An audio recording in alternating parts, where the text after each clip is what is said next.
하나님 말씀은 출애굽기 25장 23절부터 마지막 40절까지 읽겠습니다.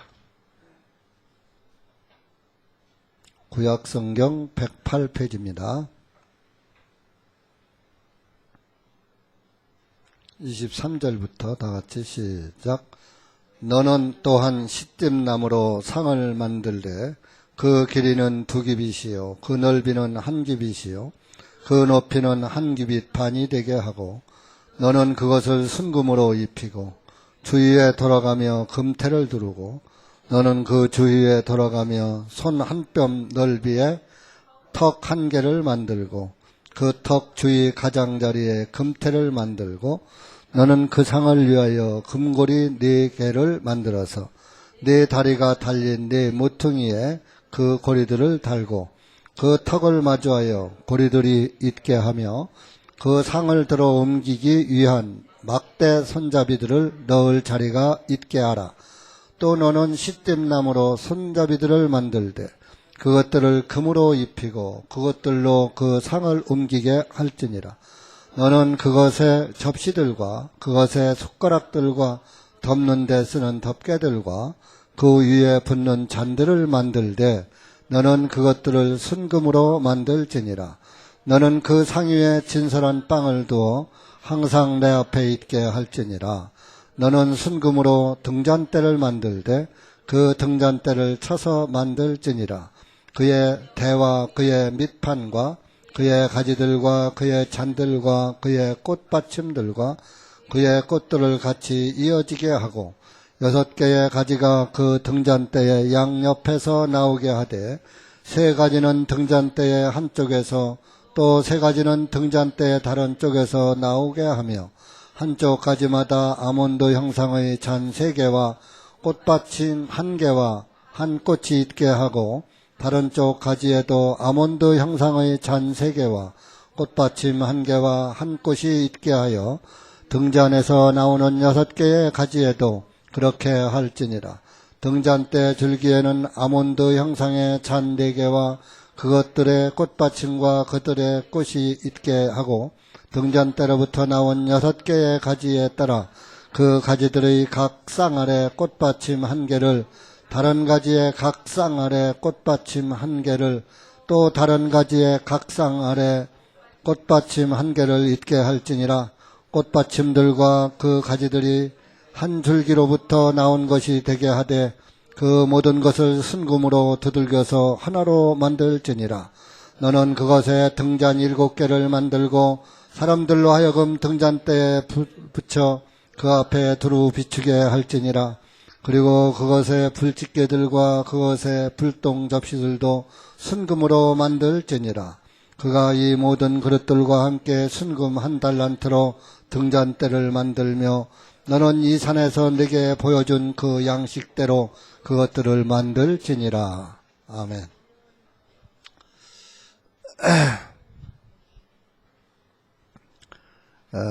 지난 주에는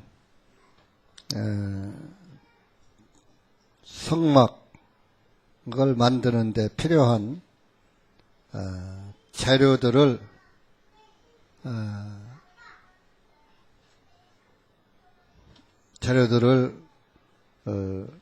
수집하는데 어느 한 사람으로부터의 개인의 어떤 한 사람의 물건으로 되는 것이 아니라 이집트에서 나온 이스라엘 회중, 지금으로 말하면 교회입니다. 교회 전체에게서 그 성막 지을 재료들을 자원해서 기쁘고 즐거움으로 예물을 하나님께 드려라. 그리고 그 예물이 드려지면은 제일 먼저 만든 것이 법궤입니다. 10절에 25장 10절에 시뜸나무로 궤를 만들어. 그것이 궤가 법궤예요. 법궤를 지성소라고도 하고 긍휼의 자리라고도 하고 시은좌라고도 합니다. 은혜를 베푸는 자리, 긍휼에 베푸는 자리. 그래서 이제 법궤를 제일 먼저 만들어야지 돼요. 왜? 그 법궤가 하나님의 임재 장소예요. 하나님께서 그 모세와 대화할 때 22절에 보면 그 증거궤, 법궤를 또 증거궤라고도 해요. 증거궤에서 증거궤 위에서 너와 내가 만나서 대화할 것이다. 그런 말씀을 했어요. 증거가 왜 증거궤라? 율법 돌판 두 개가 그 궤짝 안에 들어있기 때문에 둘은 증거의 숫자입니다. 증인의 수고, 증거의 수입니다.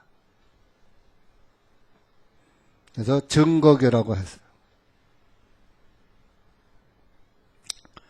이제 두 번째 만드는 것이 오늘 23절에 읽은 상입니다. 이 상도 역시 나무로 만듭니다. 그런데 재료가 시띠나무예요. 시띠나무는 개혁성경에서 조각목이라고 해요. 조각목. 근데 지난주에도 말했지만 조각목은 이스라엘의 사막 한가운데서 자라는 가시가 달린 쉽게 말하면 우리나라에 그 돌배나무 같은 거 있죠? 왜? 돌배나무.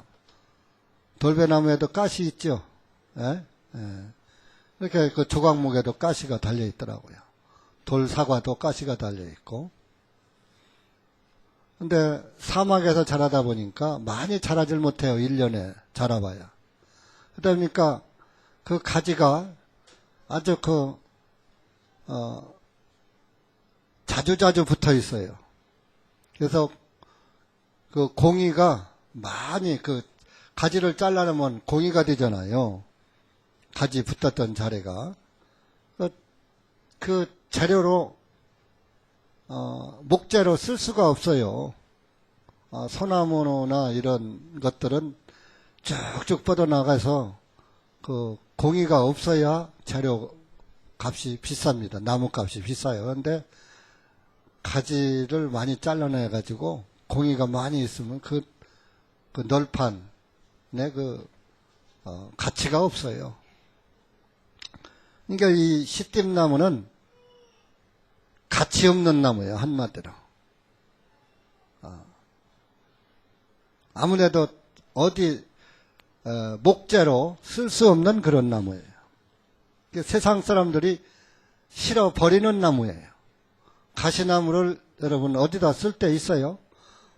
우리나라 한 60년대에 산에 너무 나무가 없으니까 이제 그 박정희 대통령 시절에 산에 나무를 심었어요. 근데 제일 번성하는 나무가 아카시아 나무예요. 아카시아 나무 가지 있죠, 그죠? 그런데 그 아카시아 나무 산에 사태나고 하면 홍수지고 그러니까 번식률이 강한 아카시아 나무를 많이 심었었어요. 근데 지금은 와서 그 아카시아 나무가 아무 쓸데가 없고 아주 애물단지가 돼버려요. 그래서 이제 캐내비리고 또 그것도 몇십 년 살면 죽는답니다. 그래서 이제 스스로 또 죽기도 하고 그럽니다. 아무래도 쓸데가 없어요. 아카시아 나무는. 그저 화목으로나 쓸까? 나무가 단단하지도 않고 어디 목재에 쓸 수가 없어요. 이제 우리나라로 말하면 아카시아 나무 같은 존재입니다. 그래서 바로 이 시띠나무가 지난주에도 말씀드렸지만 예수님의 모형이다. 이사야 53장에 보면 그는 연한 가지에서 나온 줄기 같아서, 그러니까 아주 연한 가지에서 나온 줄기 같다. 그래서 어디 보기 아름다운 것도 없고 흠모할 만큼 그 아주 사랑의 가치가 없는 그런 그 예수님을 의미하는 거예요. 이 시띠나무로 상을 만들어요. 이것을 개혁성경에는 떡상이라고 그래요. 떡상. 한국 사람들은 빵을 먹어요. 지금이니까 빵 많이 먹지, 옛날에는 빵 먹었어요? 떡 먹었어요? 개떡 쪄 먹고 그랬지, 보리빵 만들어서 먹고 그러진 않았어요. 보리로 그냥 떡을 만드는 것을 갖다 보리개떡이라고 그랬죠. 그죠? 그래서 개혁성경에도 보리빵으로다가 번역이 됐어요. 한국 문화에 맞춰서. 근데 우리는 이제 빵이라고 했죠. 보리빵.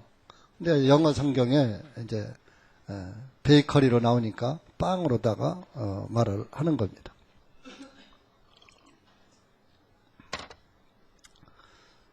실제적으로 이 성경은 원문에 기록된 대로 우리가 번역을 해야지, 자기 문화에 맞추는 것도 물론 이해를 돕지만은 그래도 원문에 가깝게 번역하는 것이 옳습니다. 그래서 그 빵을 진설할 그 상을 만들어야지 돼. 근데 그 길이가 2규빗이고 넓이는 1규빗.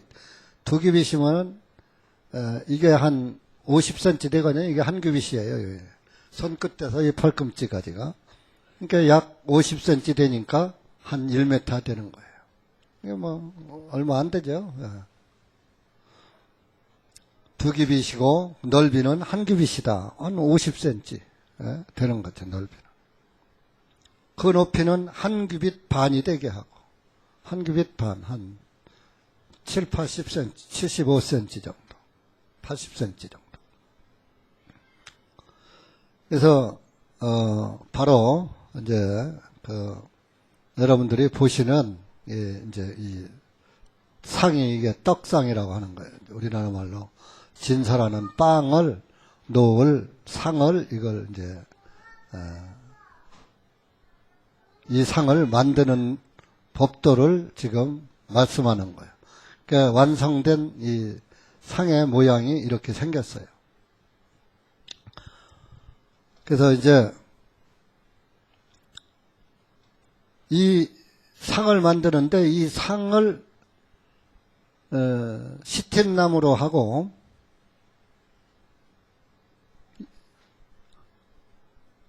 하는데, 왜 그 상을 만드느냐? 빵을 올려놓기 위해서. 빵은 곧 생명의 빵을 말하는 거예요. 저 빵을 먹어야 살죠. 여러분들 밥 먹어야 살죠. 우리나라는 밥 먹죠. 그래서 빵 안 먹죠. 밥이 생명인 거예요. 그래서 여러분들 뭐 하면 먹고 살기 위해서 일한다 그러죠. 여러분들 왜 살아요? 먹고 살기 위해서 살아요? 살기 위해서 먹어요?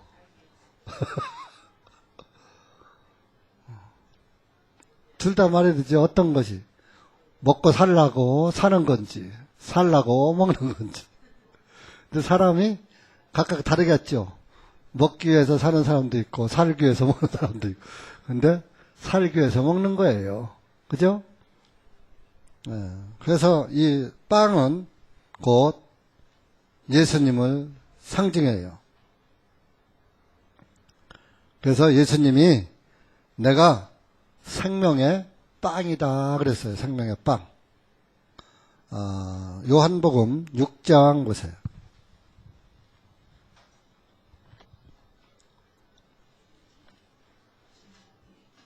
35절.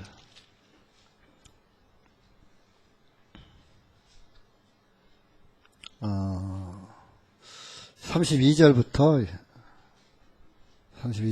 시작.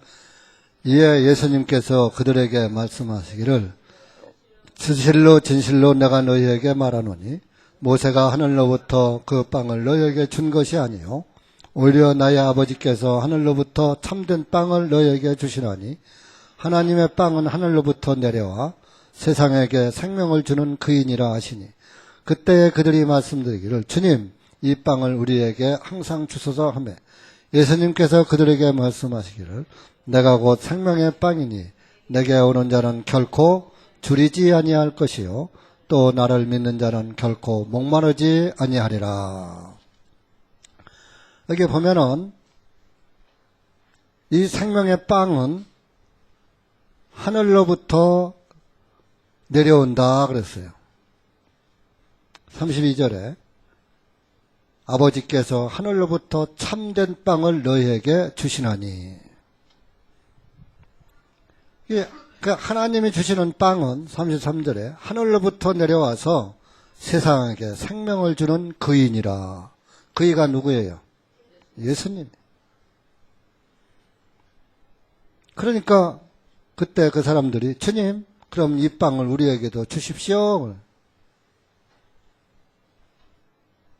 그러니까 예수님께서 35절 대답이 내가 곧 생명의 빵이다. 예수님은 하늘에서 내려오신 분이에요. 모든 종교 지도자, 이 교주들은 땅에서 난 자들이에요. 그죠? 사람의 자식, 죄인의 자식으로 났어요. 공자도, 맹자도, 석가도, 소크라테스도,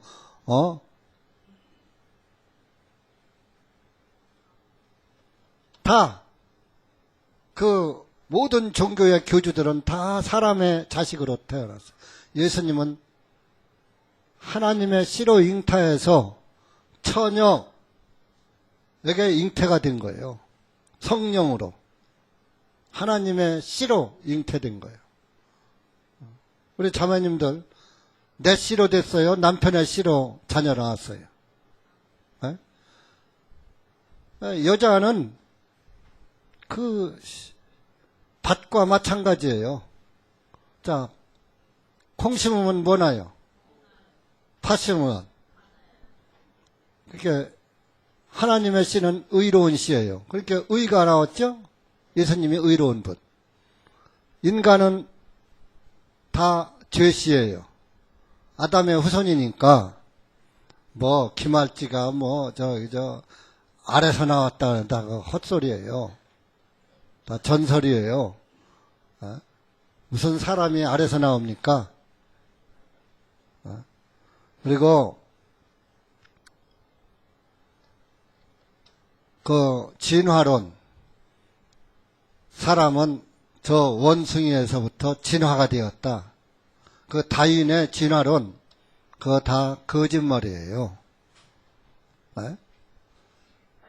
여러분들 아들, 딸 낳았는데 고양이 새끼, 원숭이 새끼 낳았어요?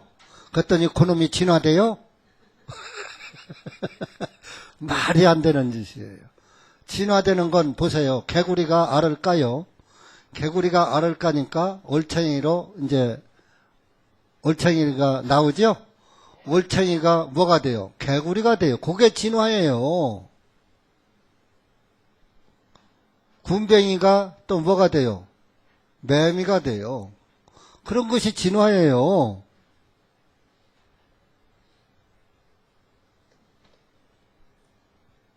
다른 모양으로 나왔는데 다른 모양으로 바꿔지는 거예요. 사람은 하나님께서 아담을 창조하실 때 하나님의 형상을 따라서 하나님의 모양대로 만든 것이 사람이에요. 그러니까 진화론은 마귀 교리예요. 사탄이 하는 말이에요. 하나님의 말씀을 믿지 못하게 방해하는 말이에요. 엑스포 과학관 가면은, 그 과학관 가보세요. 원숭이가, 어떤 존재가 차츰 변해서 사람 됐다고, 그렇게 가르쳐버려. 애들을. 그래서 이게 초등학교 때부터, 유치원서부터 원숭이가 사람 된 걸로 알아요. 아니, 사람으로 지 엄마가 저를 사람으로 낳았는데. 만약에 진화론이 사실이라면, 지금 저 아프리카든지 어디에서 원숭이가 사람으로 살살 바꿔지는 게 이 지구상에서도 발견이 돼야지 돼요.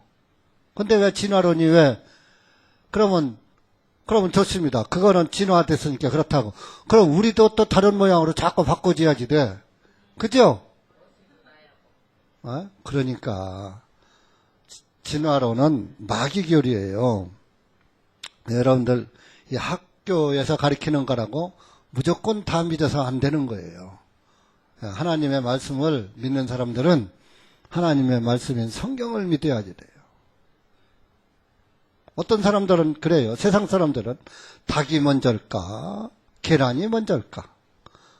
그 성경을 딱 덮어놓고 생각하면 닭은 계란에서 나왔고 계란은 닭에서 나왔고 참 그거 어떤 게 먼저일까? 성경을 모르면 답이 안 나와요. 근데 성경 알으니까 하나님이 알을 만드셨어요? 닭을 만드셨어요? 닭을 만드셨잖아요. 네? 그러니까 닭이 먼저라는 게 딱 답이 나와버리는 거예요. 네?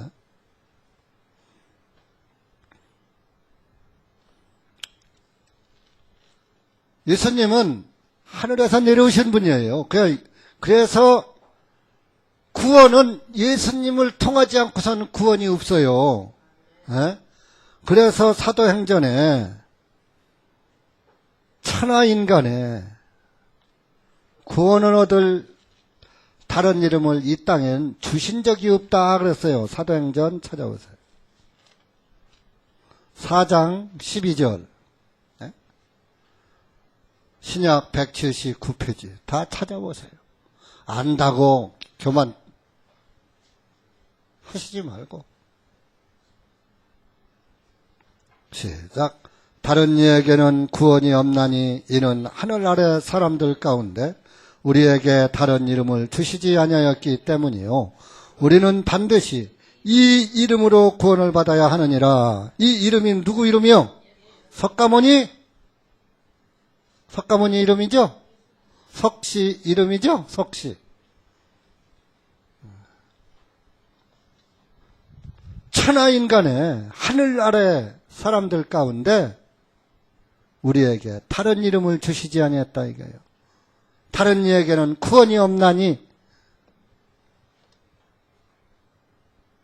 한국에서 가장 많이 믿는 종교가 불교요. 부처. 1년에 한두 번 다니면서도 나 부처 믿어, 불교 믿어 그래. 유교, 불교 혼합. 실제적으로요, 옛날에는 유교에서 대학자들은 석가모니에 안 믿었어요. 우리나라 이시조선 때도 이시조선 때는 유교가 득세를 했거든요. 그러다 보니까 불교 쉽게 말하면 그냥 말하면 존칭 쓰면 스님이지만 그때는 중이라고 그랬어요. 승려. 중을 하인 취급했어요. 양반들이 중을 막 매질하고 막 그랬어요.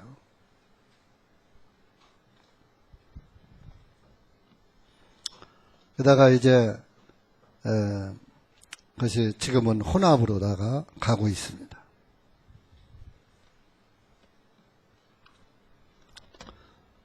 이 종교법이 국회에 통과되면요, 지금 외국 같은 데서 종교법이 통과되면은 다른 종교가 틀린 것을 말을 못한답니다.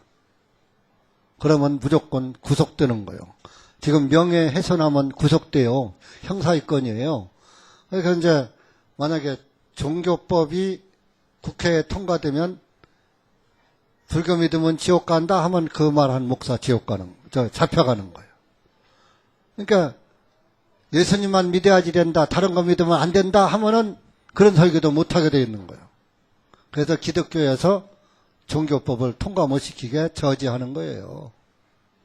천도가 막히고 하나님의 말씀을 못 전하는 거예요. 성경대로. 지금 저 유럽 쪽에선 그 종교 법안이 통과돼서 실제적으로 진리를 못 전하는 거예요. 그냥 이것이 이러니까 이대로 믿으시오 할 뿐이지, 불교 믿으면 지옥 갑니다,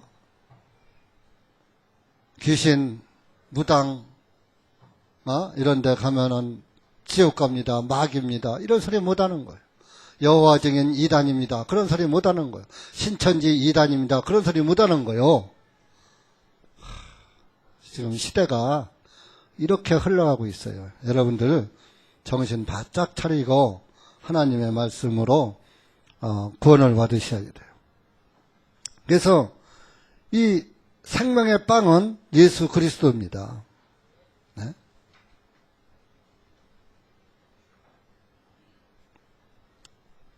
그래서 이 빵을 진설하기 위해서 상을 만드는 거예요. 이 빵은 누가 먹어요? 제사장들이 먹어요. 제사장이 누구요? 구원받은 그리스도인들이에요. 오늘로 말하면. 여러분들이 생명의 빵이신 예수 그리스도의 말씀을 먹잖아요. 그러니까 여러분들이 제사장이지. 성막은 예수님이고 성막 안의 기구도 예수님을 상징하는 것이고 예수님을 먹는 사람은 너희 제사장들 구원받은 그리스도인들이에요. 바로 여러분들이에요. 예수님을 먹는다 그러니까 식인종인가? 요한복음 6장에 보면 내 살은 참된 양식이요 내 피는 참된 음료로다 막 이러니까 꼭 식인종 같았잖아. 예수님의 살에 찢겨짐으로 피가 흘려졌다. 그 진리를 믿는 것이 먹는 거예요. 영이 말씀을 듣는 것이 영으로 듣는 것이 내 영이 하나님의 말씀을 먹는 거예요.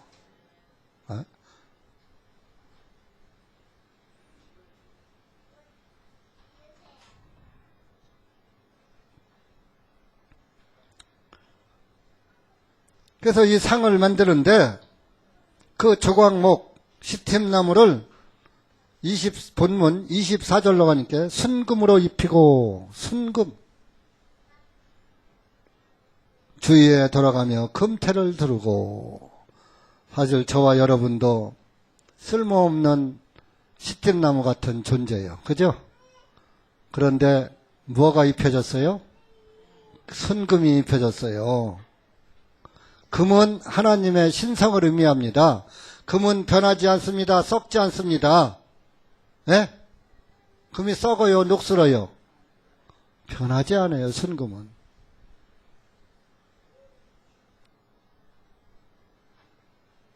그래서 그 조각목같이 쓸모없는 우리 죄인들을 순금으로 딱 쏴버리는 거예요. 그러니까 하나님 눈에는 조각목이 보여요? 금이 보여요? 금만 보이는 거예요. 그 금이 바로 예수님의 의예요. 예수님의 의. 구원의 의. 네? 예수 그리스도로 옷 입으다 그러잖아요. 갈라디아서 3장 13절에 누구든지 예수 그리스도와 합하여 침례를 받은 자는 그리스도로 옷 입었느니라. 네? 그러니까 우리가 구원을 받은 사람은 조각목 같은 죄인, 쓸모없는 이 죄인이 예수 그리스도의 금이신 예수님으로 나를 옷 입혀줬어. 금으로 옷 입혀줬어. 그러니까 이 떡상, 이 상만이 아니라요. 여기 앞으로 나오는데 이 떡상이 둘레 테두리 하며 이 다리 또는 여기 이 길게 이 막대기도 있죠? 이게 이제 성막에 있는 거니까 자꾸 장소를, 그 사막 땅에서 옮겨가잖아요. 이스라엘인데. 그러니까 이 네 구퉁에서 하나씩 메고 가라고 이렇게, 고리를 만들고, 상다리에다가 고리를 만들고, 거기다가 막대를 끼워서 넷이서 제사장들, 네 지파, 네 제사장들이 메고 가는 거예요. 이 상태. 그러니까 메고 가는 건 섬기는 거예요. 어깨다 메고 가는 거예요. 옛날 하인들이 양반을 그 가마에다가 메고 다녔죠, 그죠? 어깨에다가 줄을 이렇게 갖고 메고 다니고. 또 사극을 보면은 왕이나 왕비들을 그 연이라고 그러죠. 연. 그 가마같이 아주 화려한 그게다가 어깨에다가 미고 다니잖아요. 네? 그래서 이 제사장들이 어깨에다 미는 것은 섬김을 의미하는 거예요. 그래서 여러분들은 예수 그리스도를 섬겨야지 되는 거예요. 그럼 예수 그리스도를 섬기는 것이 뭐예요? 하늘에 계신 예수님을 여러분들이 무슨 소로 섬깁니까? 교회를 섬기는 거예요. 교회는 이 건물을 섬기는 겁니까? 형제 자매를 섬기는 거예요. 서로 사랑하고 서로 권면하고 서로 붙잡아주고 위로해주고, 네? 서로 사랑해주고 감싸주고, 그게 섬기는 거예요.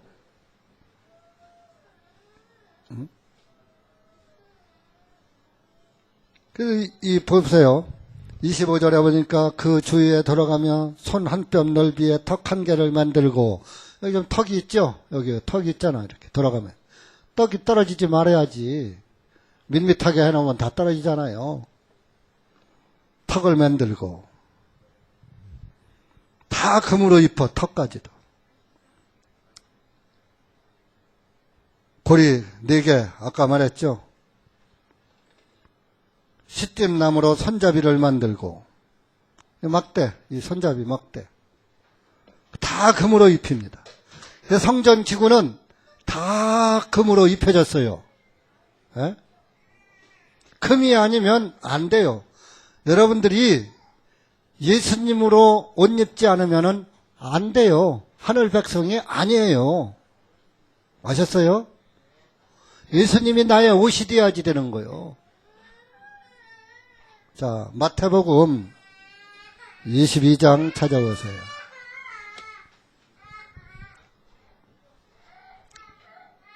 마태복음 22장.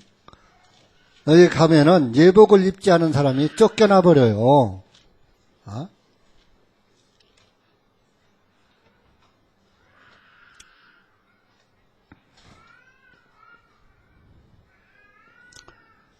음, 11절부터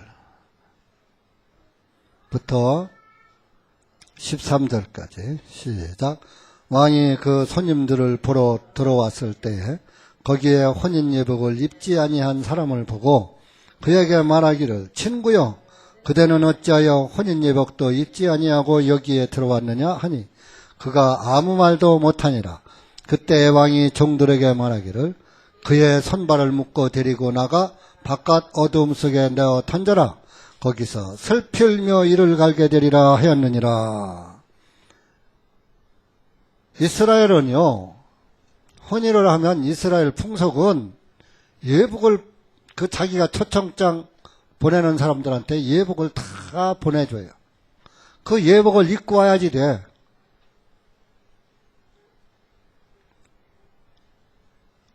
그런데 초청을 받은 그 손님들이 왔는데 다른 사람을 다 그 예복을 입고 왔어. 근데 어떤 한 사람이 예복을 안 입고 그냥 와서 앉았더라 이거요. 왕이 들어와 보니까. 그래서 어찌해서 친구여, 그대는 어찌하여 12절에 혼인 예복을 입지 않고 왔느냐. 내가 보내준 예복이 있는데 왜 안 입고 왔냐 이거요. 여러분들이 죽으면은 하나님 앞에 가요. 근데 이 예복을 입고 가야지 돼. 이 예복이 바로 예수 그리스도예요. 예수 그리스도를 하나님께서 보내주셨잖아. 우리의 예복이라고.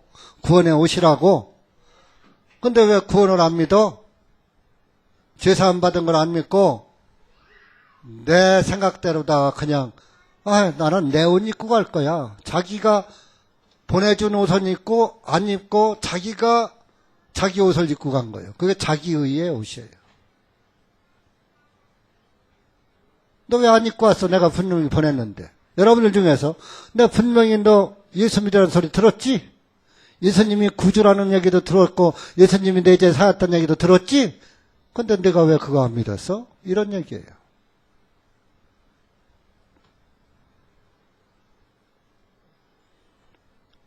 (13절에) 보세요. 그의 손발을 묶고 데리고 나가 바깥 어둠 속에 내어 던져라. 거기서 슬피 울며 이를 갈게 되리라. 슬피 울어. 왜? 내가 왜 그 예복을 안 입었던고. 실제적으로 저 길거리 왔다 갔다 하고 우리 대전중앙 침례교회 안 나온 사람은 이 예복의 소식을 못 들었어. 그랬으니까 내가 몰라서 못 입었네 하고 그냥 자기나 그냥 이렇게 자책이나 할 뿐인데, 대전중앙 침례교회에 왔던 분이 못 입은 사람은 내가 왜 그 소리를 귓가로 들었던가? 왜 그 말을 믿지 않았던가? 더 슬퍼. 자기 가슴을 더 슬피 치며 울 거예요. 왜? 내 앞에 떡이 있는데 떡을 놔두고 안 먹고서 굶어 죽는 거예요, 지금. 내 앞에 빵이 있는데 빵 놔두고 굶어 죽는 꼴이 되는 거예요.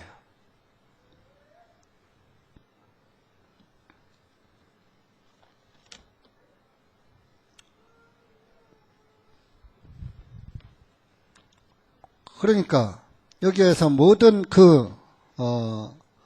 이 떡상에 이런 것들을 전부 순금으로 만들어, 순금. 그리고 이 떡이, 빵이 한 줄에 6개씩 됐어요. 12개예요. 12개. 12개인데 왜 12이냐? 이스라엘이 몇 지파요? 12지파. 예수님의 제자들이 또 몇 명이요? 네? 12명. 그러니까 이스라엘 백성들이 다 먹어야지 되는 빵이요. 온 세상 사람들이 12제자들이 전해준 예수 그리스도의 복음을 다 받아, 생명의 빵이신 예수님의 복음을 다 먹을 수 있도록 12사도를 보낸 거예요. 네? 그래서 빵은 모자라지 않아요. 자기들이 안 먹을 뿐이지.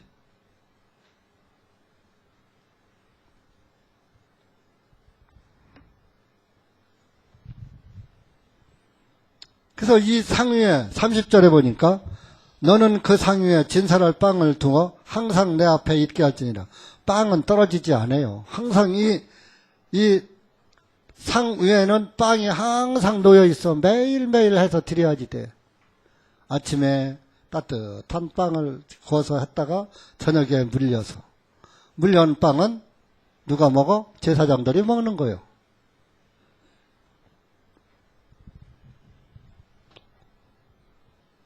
여러분들이 날마다 육신 살기 위해서 밥 먹죠?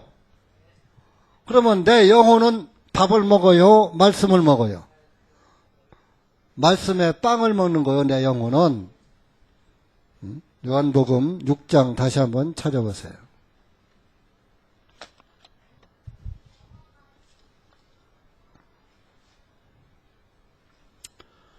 예수님을 먹어야 해요. 예수님. 날마다 50절부터 58절까지.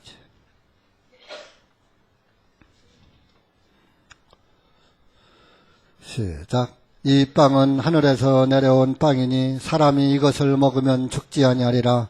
나는 하늘로부터 내려온 살아있는 빵이니 만일 누구든지 이 빵을 먹는 자는 영원히 살리라. 내가 주려고 하는 그 빵은 이 세상의 생명을 위하여 주는 나의 살이니라 하시니라. 그러므로 유대인들이 서로 다투어 말하기를 이 사람이 어찌 능히 자기 살을 우리에게 주어 먹게 할 수가 있겠느냐 하매, 그때 예수님께서 그들에게 말씀하시기를 진실로 진실로 내가 너희에게 말하노니 너희가 인자의 살을 먹지 아니하고 그의 피를 마시지 아니하면 너희 안에 생명이 없느니라. 누구든지 내 살을 먹고 내 피를 마시는 자는 영원한 생명을 얻나니 내가 그를 마지막 날에 일으켜 세우리라. 이는 내 살은 참된 양식이요 내 피는 참된 음료이기 때문이라. 내 살을 먹고 내 피를 마시는 자는 내 안에 거하며 나도 그의 안에 거하느니라. 살아계신 아버지께서 나를 보내셨고 내가 아버지로 인하여 사는 것 같이 나를 먹는 그 사람도 나로 인하여 살리라. 이것은 하늘로부터 내려온 빵이니 너희 조상들이 만나를 먹고도 죽은 그것과 같지 아니하여 이 빵을 먹는 자는 영원히 살리라 하시니라. 우리가 세상에서 주는 세상의 빵은 매일매일 먹어도 죽어요. 그죠? 우리 육신 죽죠? 세상의 빵으로는 육신을 먹이는 거요. 근데 하늘에서 내려온 빵은 영혼을 먹이는 거예요. 그러니까 여러분들이 육신 하루에 몇 대 먹여요? 기본으로 3번 먹이죠? 간식 빼고 뭐 2번 먹는 사람도 있어요. 요새 아침 굶고. 그건 자기가 안 먹는 거요. 여러분 아침 굶으면은 젊었을 땐 모르지만 나이 먹으면 골아요. 빨리 죽어요. 치매도 빨리 오고 기억력도 빨리 떨어지고. 아침에 이 아침 밥을 먹어야 건강해요. 그러니까 밥하기 싫으면 저녁에 해놨다가 아침에 데워 먹어. 그러면 돼. 요새는 이 시대가 변해서 전부 부부간에도 맞벌이 하니까 서로가 다 피곤하죠. 서로 협조해서 해야지 되는 거예요. 그러다 보니까 아침들 굶는데 아침에 이 탄수화물을 먹어줘야 그 탄수화물이 뇌를 자극해서 뇌가 활동을 한답니다. 그래야 학생들도 공부를 잘하고 어른들도 뇌 활동이 원활히 되어서 치매도 덜 걸리는. 그러니까 아침은 꼭들 잡숴요. 하다못해 빵이라도 하나 갖다 드셔요.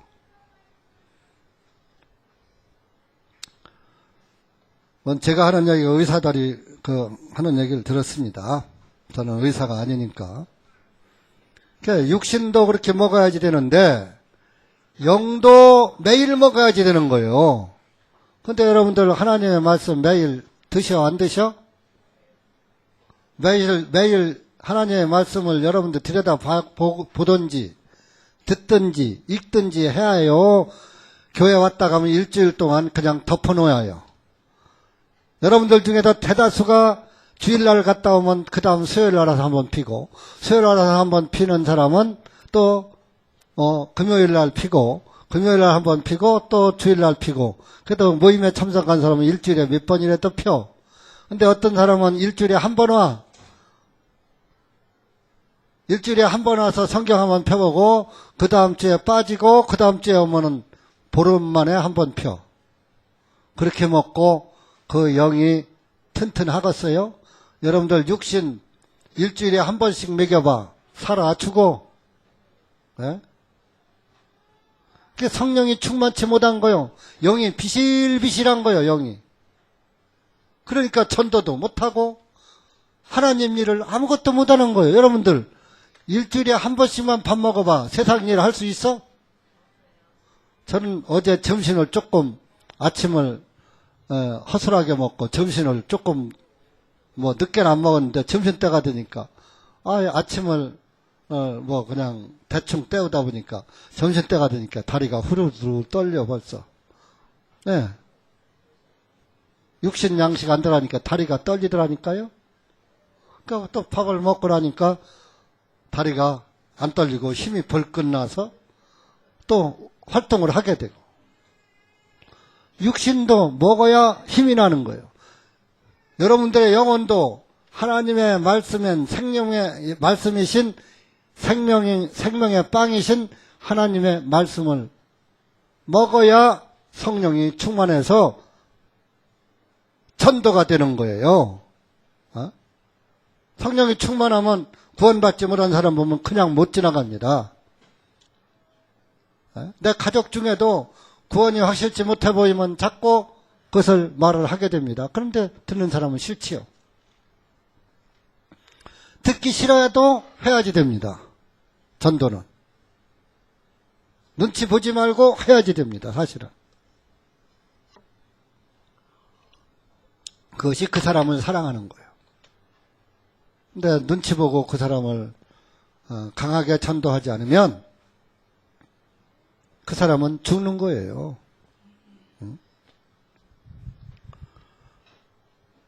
내가 하늘에서 내려온 빵이라 그랬잖아요. 여기 54절에 보면 저도 옛날에 구원받기 전에 아이고 53절 54절 보니까 인자의 살을 먹지 아니하고 그의 피를 마시지 아니하면 너희 안에 생명이 없니라. 내 살을 먹고 내 피를 마시는 자는요 무슨 흡혈귀인가 드라큘라인가 식인종인가 무슨 예수님의 살을 먹고 예수님의 피를 마셔? 복음을 못 깨달았을 땐 이런 말씀이 이해가 안 갔어요. 예수님의 살이 찢겨짐으로 피가 흘렸어요. 그래서 피 흘리고 죽으셨어요. 그 사실을 믿는 것이 먹는 거예요. 그 사실이 믿어지는 것이 먹는 거예요. 그래서 마지막 만찬 때 빵을 떼어주시면서 이것은 내 몸이라. 이것을 다 먹어라. 제자들에게 빵을 줬어요. 그 빵을 받아 먹었어요. 두 번째 포도즙 잔을 주시면서 이것을 다 마시라. 이것은 죄사함을 너희 죄들을 사함받게 하려고 내가 흘리는 피 곧 나의 피니라. 그 포도즙 잔은 붉은 포도즙 잔은 붉은 피. 예수님의 빵이 찢겨진 것은 살이 찢겨진 걸 의미하고 그 살이 찢겨지면 피 나죠.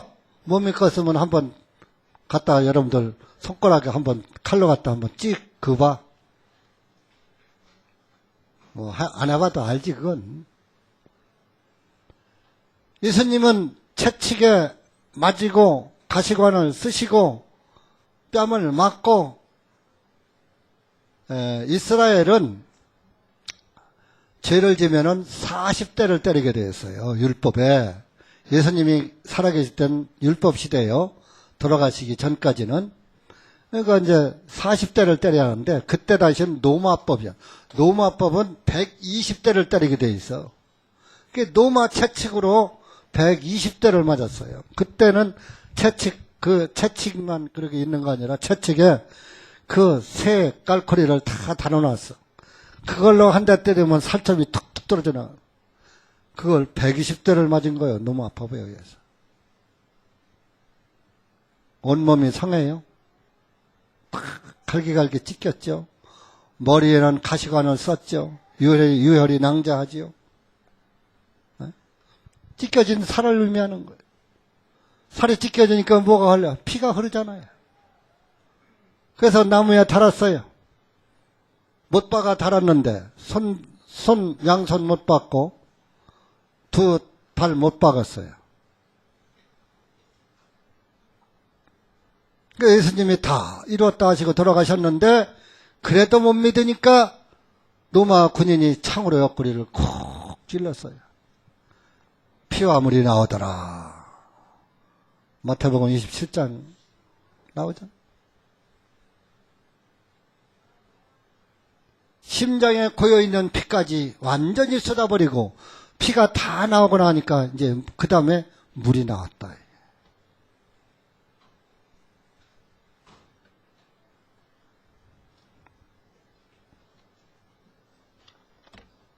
그것이 예수님의 흘리신 피가 우리의 죄를 사하는 걸 말하는.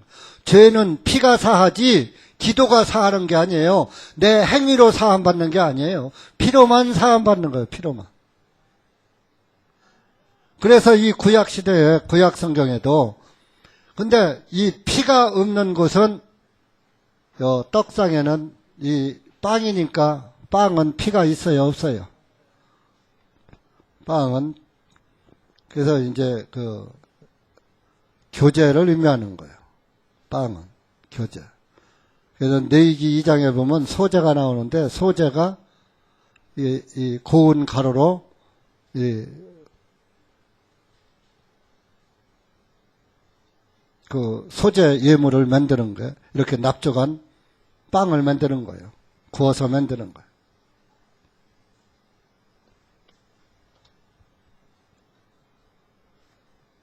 사실 이 성막 기구 중에서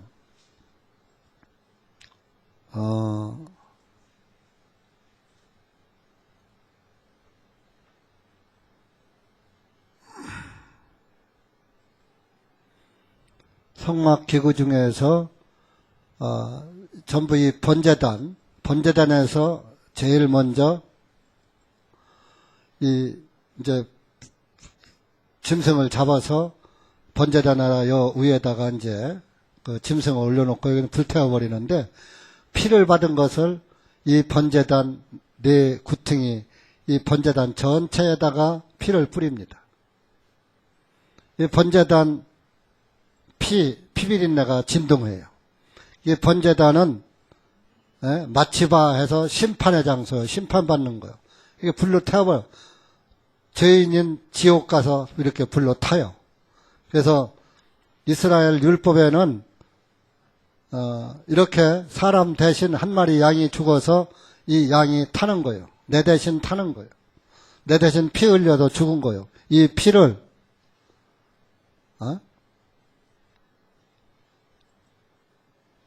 이건 번제단입니다. 번제단 단에다가 다 뿌리고, 물두멍에는 피가 없어요. 이제 손을 씻고 성막에 들어갈 때, 그 이제 여기 들어가면은 요 등대고 떡상인데 그 상인데 여기에 향단이 있어요. 향단. 이 향단에도 피를 뿌립니다. 네 구팅이다. 그리고 이제 지성소.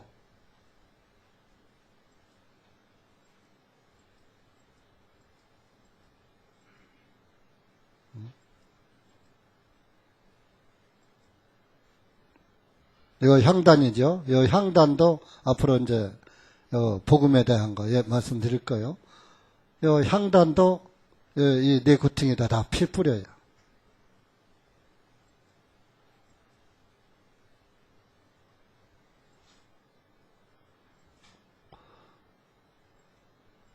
법궤가 어딨냐?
이게 이제 법궤요. 법궤에다가도 이 네 구팅에다가 다 뿌리고 이걸 속죄소라고 그래요. 지난주에 말했죠. 이 속죄소 위에도 피를 7번을 뿌리니까 피가 흥건한 거예요. 그래서 번제단에 뿌리고 향단에 뿌리고 또 이 휘장에 뿌리고 법궤 위에 뿌리고, 그래서 이 피 뿌린 것을 하나님이 보시고 죄를 사해 주는 거예요. 피가 없으면 죄가 안 사해져요. 그러니까 이스라엘 사람들은 죄 지면은 양이나 염소 가져가서 예물을 드려서 피의 제사를 지내는 거예요. 그러면은 빌지 않아요. 그 사람들은 양 한 마리 갖다가 하고 마는. 그런데 그것은 죄를 질 때마다 해야지 돼. 또 1년에 한 번씩 절기 때마다 해야 하고. 그러니까 오늘날 한국 사람들 예수님 믿는다고 하면서 날마다 죄 질 때마다 비는 거하고 똑같아. 유형이, 그죠? 근데 빌어서 죄가 사해져요? 비는 게 피요? 그래서 예수님의 피를 날마다 우리가 바라보는 거예요. 내가 죄를 질 때마다 예수님의 피를 바라보면 내가 지금 지은 죄 예수님이 사해 주신 죄네. 그러면서 예수님께 원망해요. 감사해요. 내가 지금 누굴 사랑하라 그랬는데 사랑을 않고 미워했단 말이에요. 그럼 미움죄에 걸려버린 거야. 그러면 그 미움죄 때문에 내가 가슴을 치고 왜 나한테는 미움이 나오지 사랑이 안 나오고 이럴 것이 아니라 그땐 얼른 예수님 피를 기억하는 거예요. 예수님의 피를 바라보는 거예요. 그러면 그 피가 나의 미움죄, 살인죄, 시기죄, 모든 죄 다 사하셨네. 마음에서 그걸 믿는 거예요. 믿으면서 만약에 예수님의 피를 흘리지 않았더라면 이 죄가 그냥 있을 거 아니에요. 그죠? 그냥 있으니까 내가 어디가? 지옥 가야 하잖아. 그런데 예수님이 내가 지금 지은 죄 사해 주셨잖아. 그러니까 천국 가야지 지옥 갈 필요 없잖아. 그러니까 마음이 평안이 다시 돌아오는 거예요. 피를 보면. 피를 보고. 그러니까 날마다 우리는 피를 봐야지 돼. 그래서 성전에는요, 피비린내가 진동하는 곳이에요. 성막은 번제단에도 피지요. 향단에도 피지요. 또 그 휘장에도 피를 뿌리고 들어가야지 돼요. 그 휘장에도 피지요. 또 그 휘장 안에 들어가면 법궤 위에다 또 피 뿌리니까 거기도 피지요. 가는 곳마다 피가 흥건해. 피비린내가 진동하는 거예요. 그러니까 이제 쉽게 말하면, 아이고, 어떻게 거룩한 성전이 피비린내가 나는가. 구약은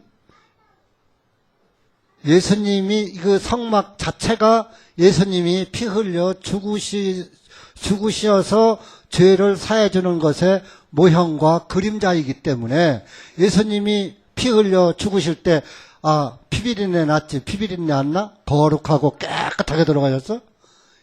참 흉측하게 돌아가신 거예요. 온몸 상한 것이 없이 돌아가신 거예요. 그러니까 모형과 실체가 같아야 해요. 모형은 깨끗하고 실체는 더러워야 해요. 모형과 실체가 같아야죠. 그러니까 성막 안에도 피가 흥건하고 예수님이 들어가시는 예수님 그 몸도 피로다가 유혈이 낭자하고 머리에서부터 발끝까지 피가 흘러서 골고다 언덕 땅에까지 아마 다 뱄을 거예요. 그죠? 그 피가 하늘 지성소로 올라간 거예요. 누가 가져갔어요? 예수님이 가지고 올라가서 그 피를 하늘에 뿌리신 거예요. 하늘에서 내려온 자, 하늘에서 온 자에는 하늘에 올라갈 자가 없다 그랬잖아요. 우리 인간은 하늘에다 갖다 피 뿌릴 수가 없잖아. 그러니까 예수님이 죽으셨다가 부활하시지 못하면 피를 가지고 올라갈 사람이 없어. 그러니까 그분이 부활해서 부활한 날 그 마리아가 아이고 선생님 납비요 하고 만질라고 그러니까 만지지 말아라. 내가 아직 아버지께로 요한복음 20장에 나오잖아요. 내가 아직 아버지께로 올라가지 않았다. 그래서 이제 그날 저녁에 와서는 이제 나를 만져봐라. 피를 뿌렸으니까 죄가 사해졌잖아.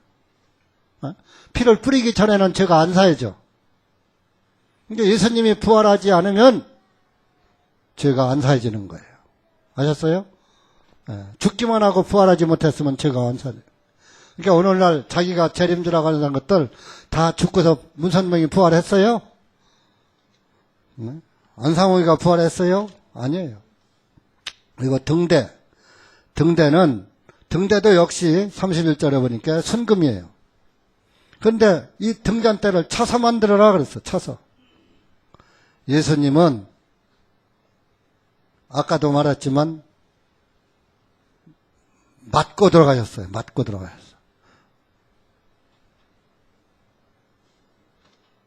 자, 마태복음 26장 67절 가보세요.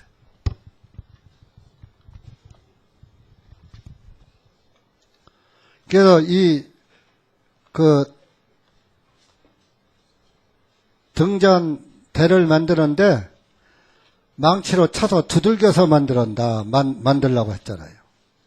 이게 예수님이 맞는 모습이에요.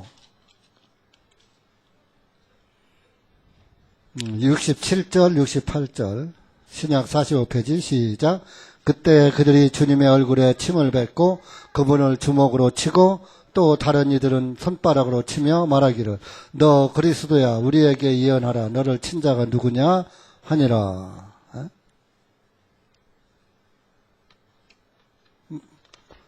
이제 이렇게 모욕당하고 돌아가셨어요. 등잔대를 차서 만들지니라. 또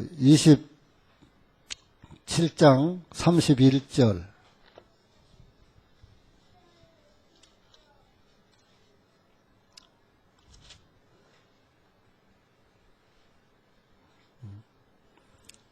시작. 그때 예수님께서 그들에게 말씀하시기를 오늘 밤 너희는 다 나로 인하여 실족하리라. 이는 기록되기를 내가 목자를 치리니 양떼의 양들이 흩어지리라 하였기때 목자를 친다. 예수님이 이제 잡히셔서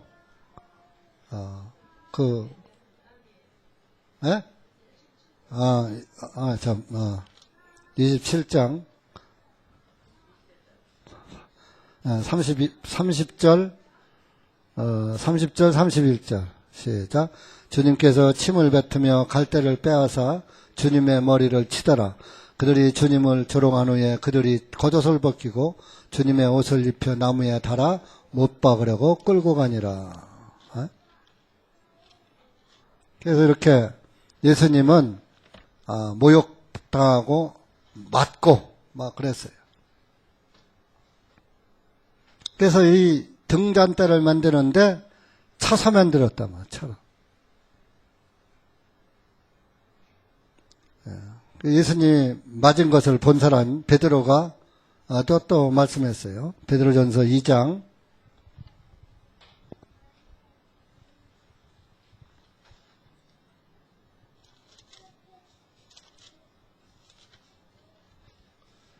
23절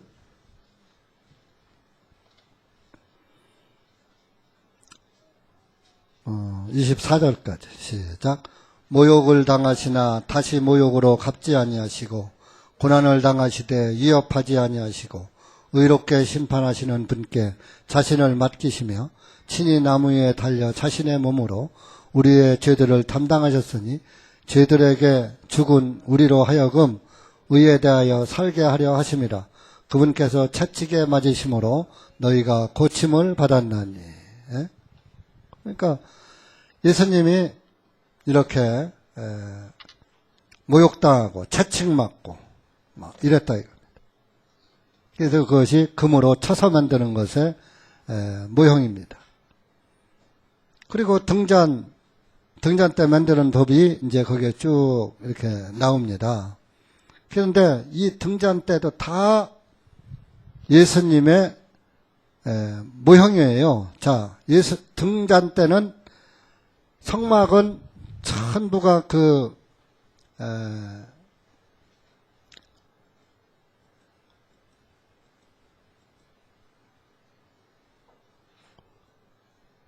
이렇게 천막으로 덮여 있어요. 이렇게 천막으로 덮여 있고 창문이 없기 때문에 지금 이 앞에는 여기에는 이제 이 정도의 이제 물두멍이 있고 이쪽에 이제 번제단이 있는데 첫째 휘장이거든요. 이게 첫째 휘장 안에 이 첫째 휘장이 이제 절반에 이제 지성소가 있고 여기가 성소가 있고 떡상, 등대, 향단이 있는데 어둡잖아요. 그 어두운 곳을 밝히는 것이 등잔대예요. 창문이 없어요.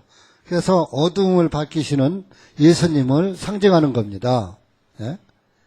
그래서 예수님은 참 빛이다. 요한복음 1장 9절에 예? 하늘에서 오신 참 빛이다 그랬어요. 요한복음 1장 9절에. 그러니까 빛이 비쳤는데 그들이 깨닫지도 못하더라. 그런 말씀이 있죠. 예. 그러니까 예수님이 빛이에요. 이 등잔 때도 예수님을 상징하는 거예요. 그리고 지성소, 이 지성소에 들어가도 여기가 지성소거든요. 지성소에는 등대가 없어요. 그런데 여기에는 하나님의 영광이 임하기 때문에 이 지성소 안은 환해요. 등대는 여기만 있는 거예요. 여기만. 이 성소에만.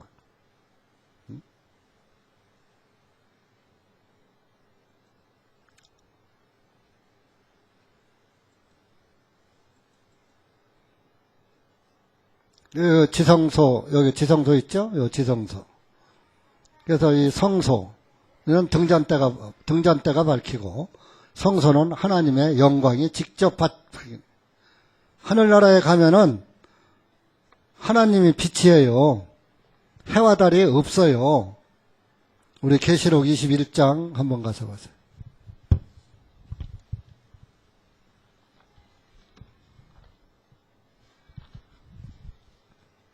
요한계시록 21장 그 끝에입니다.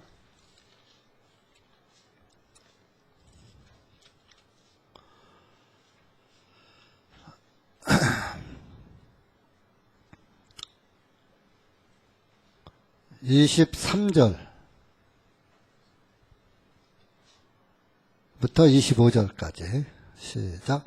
도성에는 해와 달이 그 안에서 비칠 필요가 없으니 이는 하나님의 영광이 그 도성을 비추고 있었으며 어린 양께서 그 도성의 빛이 되시기 때문이라.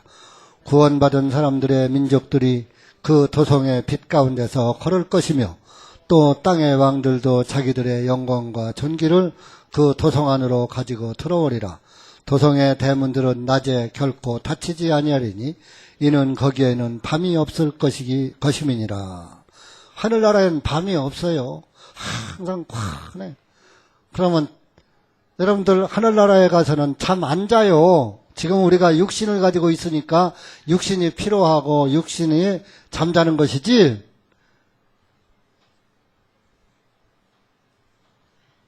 하늘나라에는 이제 부활체를 가진 그런 이제 주님이 재림하시면 부활체를 가진 그리스도인들이 가기 때문에 하나님과 똑같은 형상을 입고 똑같은 몸도 거룩하고 그 영혼도 거룩한 그런 상태에서 빛 대신 예수님이 항상 빛이요. 지금 하늘에 태양이 세상을 밝히듯이 하늘에는 태양보다 더 밝은 예수님이 빛으로 계시기 때문에 마태복음 17장 읽어보세요. 변화산 사건. 하늘이 캄캄해지더니만 하늘에서 그냥 빛이 그냥 나타나고 그 빛을 변화된 그 예수님의 그 빛을 보고 베드로가 우리가 참막을 여기다가 성막셋을 지어드리겠습니다. 그랬잖아요. 그 얼굴이 해같이 빛났다. 해보다 더 빛나죠. 그러니까 하늘나라에는 밤이 없어요. 어두움이 없어요. 그러니까 내 영이 예수님이 빛 대신 예수님이 내 영혼에 비춰버리면 그 영혼이 어둠이 사라져버리는 거예요. 어둠이 사라지는 것은 죄가 사라지는 거예요. 죄가 사라지는 것은 어두운 지옥에 안 가는 거예요. 아셨어요? 그러니까 예수 그리스도의 복음의 빛이 내 양심, 내 영혼에게 들어오면은 모든 두려움이 없어지는 거예요. 어둠, 지옥 갈 것이 걱정이 없는 거예요. 지옥 안 가니까. 왜? 빛 대신 예수님이 내 안에 계시는데 나는 항상 밝은 빛 가운데 있는 거예요. 자, 빛이 들어오면 어둠 물러가죠? 예수님이 내 안에 계시면 모든 죄가 싹 없어진 거예요. 죄의 어둠이 없어지는 거예요. 자, 골로새서 1장 보세요. 골로새서 1장. 어둠에서 우리를 건져내셨다 써놨잖아요. 등대가 밝혀서 어둠이 없어요. 성막 안에. 교회는 어둠이 없는 거예요. 1장 13절 14절 시작. 그분께서 우리를 어둠의 권세로부터 건져내시어 자신의 사랑하는 아들의 왕국으로 옮겨주셨으니 그 아들 안에서 우리가 그분의 피를 통하여 구속 곧 죄들의 용서함을 받았느니라. 피로 받았어요. 죄사함은 피를 통해서 받은 거지 뭐 내 행위로 받는 게 아니야. 내 행위는 죄악의 행위인데 여러분들이 구원을 받았어도 죄악의 행위요. 그러니까 행위를 보지 말고 항상 예수님을 바라봐야지 돼. 예수님의 피를 바라봐야 해요. 내 발을 보면은 여러분들 어제 저녁이나 아침에 발 씻었어요? 안 씻었어요? 씻었죠? 지금 한번 양말 벗고 냄새 맡아봐요. 꼬랑내 나나 안 나나? 닦고 돌아서도 꼬랑나네요. 그죠? 집에서 오실 때 교회당 오실 때 발 닦고 깨끗이 닦고 왔어도 꼬랑내 나요. 우리 행동은 항상 죄의 냄새가 나는 거예요. 그러니까 이거 냄새 맡지 말고 향기로운 예수님 봐. 네? 예수님 보라. 그러니까 어두운 죄, 어두운 지옥 보지 말고 예수님, 빛 대신 예수님을 바라보라 이거예요. 예수님이 우리의 어둠을 물리쳐 주시는 분이잖아요. 이 등대가 바로 예수님을 상징하는 거예요. 네? 그런데 이 등대를 만들고 떡상을 만들고 하는데 법대로 만들어야 돼요. 40절 보세요. 40절. 너는 이 산에서 내게 보여준 그 양식대로 그것을 만들지니라. 하나님께서 지시하신 그 설계도대로 만들어야지 돼. 노아가 방주를 만들 때 설계도 하나님이 지시한 대로 만들었어요? 노아 마음대로 만들었어요? 그러니까 여러분들도 신앙생활 할 때 내 마음대로 해야 해요? 말씀대로 해야지 돼요? 말씀대로 신앙생활 해야지 되는 거예요. 근데 말씀 접어놓고 내 마음대로 내 생각에는 하나님의 말씀 갖다가 말씀이 이렇습니다. 그래도요 목사님 내 생각에는 이래요. 뭐 자기 생각대로 믿다 그냥 자기 생각에 끌려서 지옥 가는 거예요. 그건. 법대로 해야죠. 양식대로. 두 기빗 반이라고 하는데 두 기빗만 하면 되지. 뭐 두 기빗 반이야. 두 기빗 하라는데 뭐 두 기빗씩 해? 크게 조그맣게 만들지. 한 기빗 한다든지.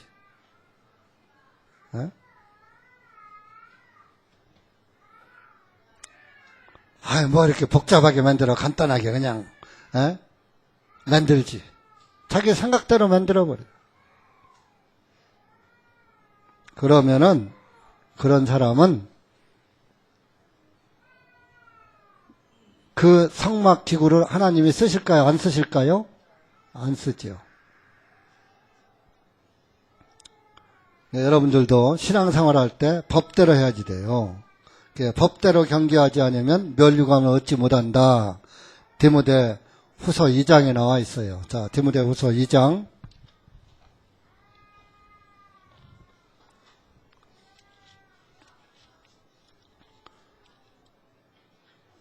5절 보세요. 5절. 개혁성경 제가 말한 것은 조금 전에 개혁성경 용어대로 한 것이고 킹제임스는 이제 번역이 좀 다르죠.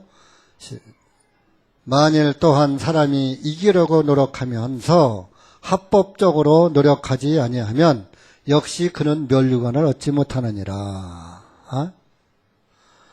그러니까 이게 이제 사도 바울이 그때 당시에 그 아테네에서 열리는 태양신 축제, 올림픽 뭐 이런 것을 생각하면서 이 말씀을 한 거예요.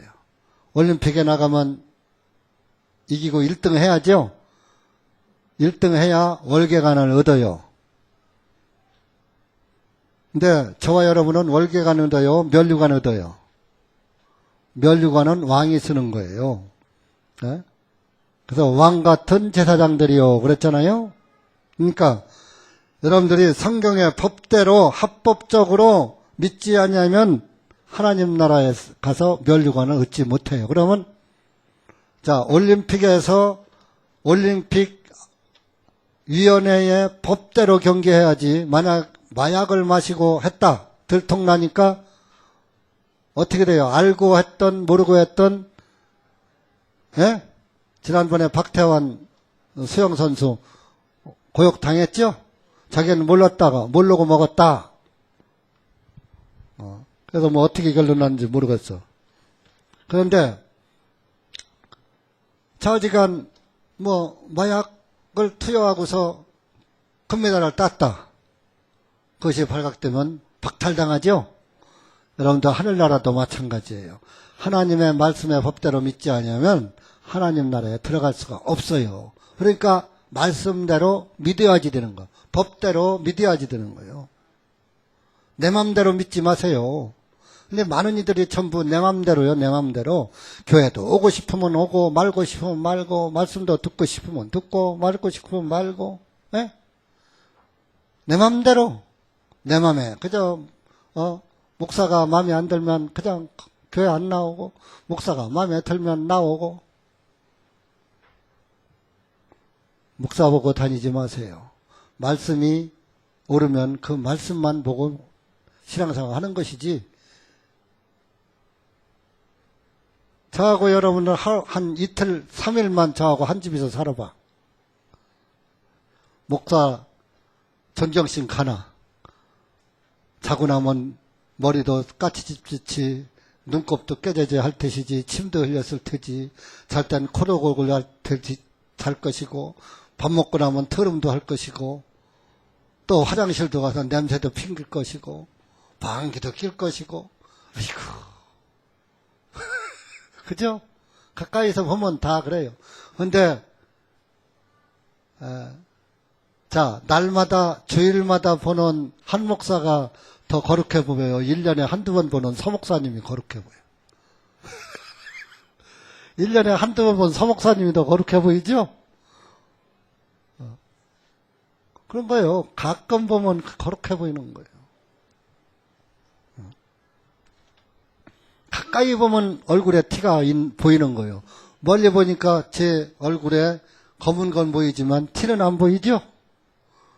피부가 검구나 하지 티는 안 보이잖아요. 가까이 보세요. 티 많아요. 흉터도 있고 검버섯도 있고 점도 있고. 여러분들도 마찬가지예요. 그러니까 우리가 말씀의 법만 따라서 신앙생활 해야지 사람의 법을 따른다든지 사람을 따라서 가면은 지옥 갑니다. 목사 따라가는 게 아니에요. 그 목사가 전해주는 말씀을 따라가야지 되는 거예요. 근데 많은 이들이 말씀은 뒤로 던져놓고 목사의 행동보고서 저울질해. 목사가 여러분들보다 죄가 더 많은 사람이요. 그래서 목사하는 거요. 왜? 그 많은 죄를 용서받다 보니까 너무 감사해서 할 일이 이거밖에 없구나. 내가 주님에게 받은 것이 이것이 나의 전부구나. 이것이 보배구나. 여러분들 말씀대로 믿으시기 바랍니다. 기도합시다. 하나님 아버지 감사합니다.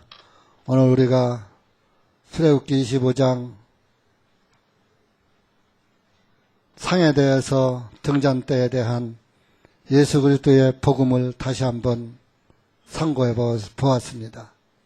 모든 성막 기구들이 다 예수 그리스도의 모형이고 우리 교회 섬기는 교회들의 모형이기도 합니다.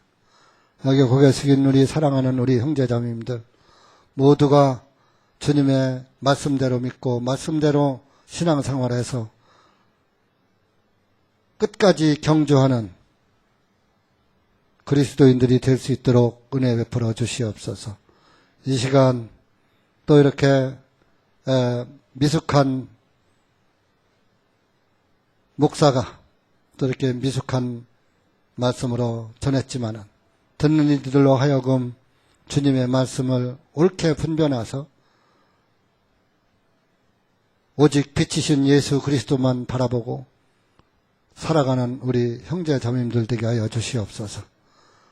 말씀만 바라보고 말씀만 믿고 따라가는 우리 형제 자매님들 되게 하여 주시옵소서. 예수님의 이름으로 감사하며 기도하옵나이다. 아멘.